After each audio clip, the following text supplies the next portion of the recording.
कांग्रेस के ज़माने में उपेक्षा का शिकार होता था विंध्य क्षेत्र, और ऐसा लगता था सौतेला व्यवहार हो रहा है। सब कुछ होने के बावजूद हमारी जीवनदायी परियोजनाओं के लिए बजट नहीं दिया जाता था। सब कुछ होने के बावजूद उस क्षेत्र में इंफ्रास्ट्रक्चर मजबूत हो जाए, इसके लिए बजट नहीं दिया जाता था। उप मुख्यमंत्री जी, जब आप विंध्य से आते हैं तो सवाल बार बार उठता है विंध्य के एक अलग विंध्य प्रदेश बनाने की मांग का। इसको आप किस नजरिए से देखते हैं, क्योंकि आप ही की पार्टी में रहे नारायण त्रिपाठी ने इसी मांग को लेकर के अपनी खुद की एक अलग पार्टी बना ली और बाकायदा 2023 का विधानसभा चुनाव भी लड़ा।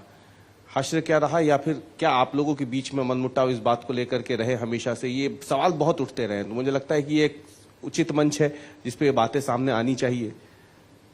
नहीं, विंध्य क्षेत्र में आवश्यकता प्रदेश के बजाय विंध्य क्षेत्र को पर्याप्त तवज्जो देते हुए विंध्य क्षेत्र को विकास के रास्ते पर, ऊंचाई पर पहुंचाने का ज़्यादा है।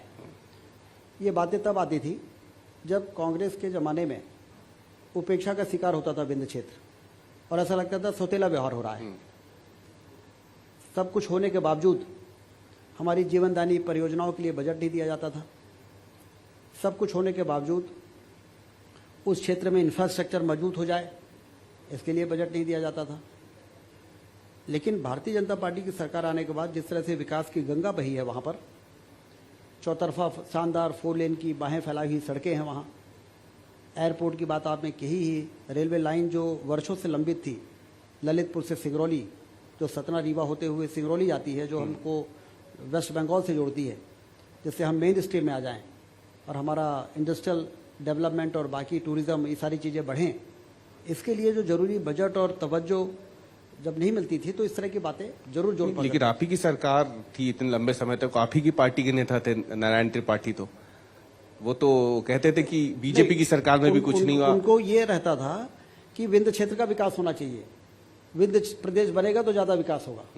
लेकिन विंध्य प्रदेश नहीं भी बना, मध्य प्रदेश के अंदर रहते हुए विंध्य क्षेत्र का जिस तरीके से अभूतपूर्व विकास हुआ है, उसकी चर्चा बैठक, आज की चर्चा शुरू करने के पहले आपने खुद ही किया है।